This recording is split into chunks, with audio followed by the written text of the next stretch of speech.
In this video, we are going to learn about the infinite limits and limit at infinity, and also the difficulty when dealing with limit at infinity when we have algebraic expressions. So this is an algebraic expression.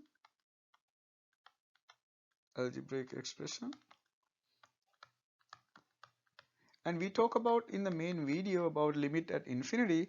When you have algebraic expressions, there may be more than one horizontal asymptote. So we're going to learn about that in this one. That's the whole purpose. So first, let's try to talk about the vertical asymptotes. So we can talk about the vertical asymptote first.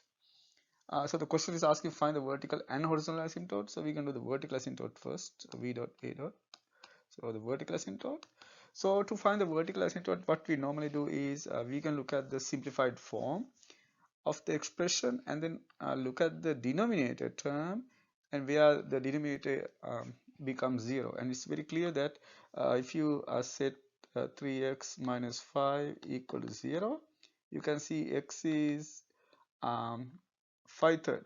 So at 5 third, the denominator can be 0. So what we're going to do is we simply look at the two limits. So we're going to say limit when x goes to 5 third through larger values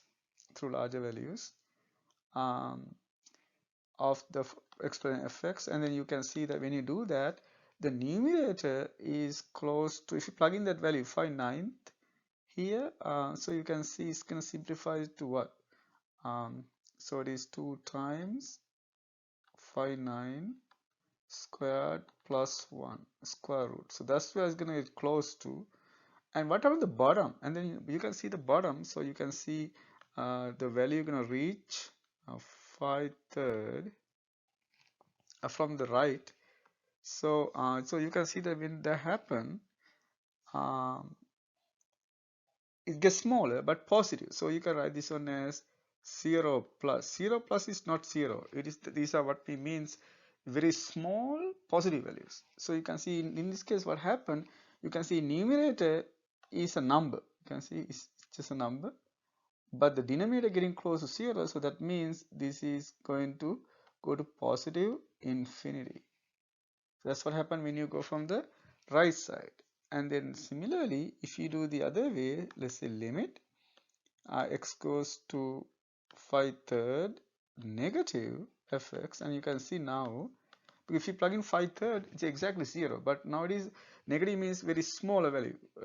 I mean, it's close to 5 third, but it's small, less than 5 third. So what will happen now, again the top is the same thing, so it's get close to this particular number, but the denominator now you can see is very close to 0, but it is negative because you're going to go through negative values, smaller values, so it's going to be negative now.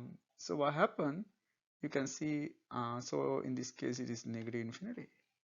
So that means those infinities, I mean, if this one of these limit is infinity, and we know that there's a vertical asymptote, so that means the uh, the line x equal 5 third is a vertical asymptote. So, and there are no more, because there are no more factors in the denominator, so there are no more vertical asymptotes. There's only one vertical asymptote. But what happened to the horizontal asymptote? So that part is a little complicated, and let's see. So to find the horizontal asymptote, what we need to do is we're going to see the limit at infinity. So let's try to find the limit at infinity now. So when x goes to infinity, well, that's an easy one. When it goes to infinity, so that means you can see that x is positive. So x is positive. So what happened? Limit x goes to negative, x goes to positive infinity. The expression is 2x squared plus 1 over 3x minus 5 equal, this is a limit, x goes to infinity. So what we normally do is, as we discussed in the main video, we divide by the largest power in the denominator. So in this case, x, the top and bottom. So if you do that, so you can see you're going to get 2x squared plus 1 square root over x divided by 3x minus 5 divided by x. I'm just writing all these steps. These steps are, some of the steps are unnecessary. So the bottom is not that difficult to solve, but what happened in the numerator? Numerator, what happened because of the square root? When you bring the x term inside under the square root, what happened? It becomes a x squared. So you put that as x squared because under square root you have to write there x squared. The reason is x equal x squared square root when x is positive. So that's the argument. So because of that, under square root it appears as x squared. So because of that, then you divide inside the square root by x squared. So what you're going to get is you're going to get 2 plus, if you divide by x squared, is 1 over x squared. That's what happened for the numerator. When you divide by x squared. For the denominator, you can see you divide each, there are two terms, you divide each term by x, so you're going to get 3 minus 5 over x. Now we know what happened when x goes to infinity. These two terms goes to 0. So these two terms goes to 0. So that means you're going to get as the limit square root 2 over 3. Square root 2 over 3. Good. So that means there's a finite limit. This is a finite number. So because of that, so we can add this one as this is less than infinity, just to mean that this is a finite number. So it's finite. So that means you can say y equal square root 2 over 3 is a horizontal asymptote. But this is for positive infinity, when x goes to positive infinity. What do you think, what will happen, whether you get the same answer? Actually, you can see that you don't get the same answer, you get a different answer when x goes to negative infinity. So let's look at that case now. So when x goes to negative infinity, when x goes to negative infinity, you can see that x is negative, and see what happens when x is negative. When x is negative, you can see when x is negative, x equals to negative x squared square root. Negative x squared square root. So it's not similar to the last one. So this is the identity. So this is for x negative. So because of that, our answer is going to change because of the negative sign. So let's look at the argument now. So what happened?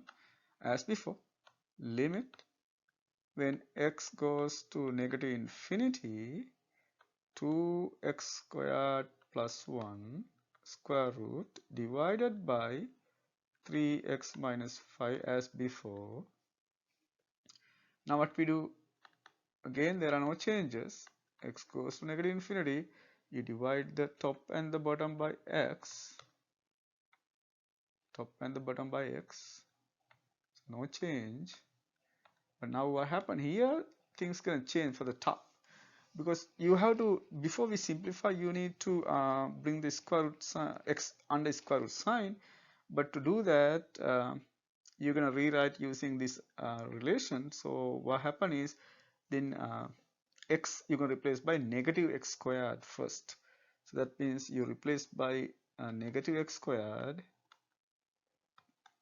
So x going to be negative square root of x squared. So that means the negative sign comes out. So 2x squared plus 1. And then the bottom x you're going to write as negative x squared square root. So you put the negative sign in front, divided by so this is the same, it is like before, 3 minus 5 over x, no change to that. Now you can see you can combine these two into 1 under 1 square root. So when you do that, you can see this is limit x goes to negative infinity. Actually, you can write the negative sign in front all the way outside just to make the calculation easier. And then you can see if you write at 1 square root, so it's going to be 1 plus 1 over x squared. That's what happened now. And then divided by 3 minus 5x. Now we take the limit as before, and you can see this term goes to 0. and this term goes to 0 as well. So what you get is you get negative square root 2 over 3 now. So those two answers are different because of this identity.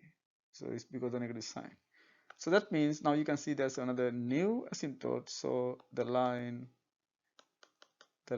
y equal negative square root 2 over 3 is also a horizontal asymptote. So you can see that there are two horizontal asymptote when we deal with some, not all, some algebraic expressions. So remember this example. This is like a very important example, and you need to know how to do the algebra here. So main important part is x equal negative x squared, square root of x squared.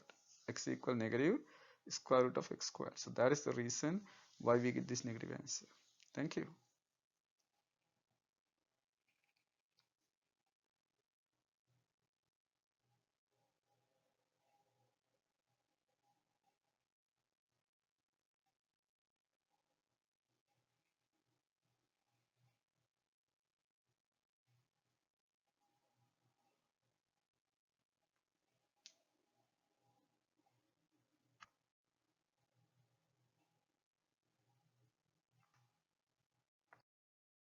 And if you look at the graph of this function, you're gonna get something like this. So we use the Desmos graphing calculator to graph this and see what you get, and you can see that there are two horizontal asymptotes.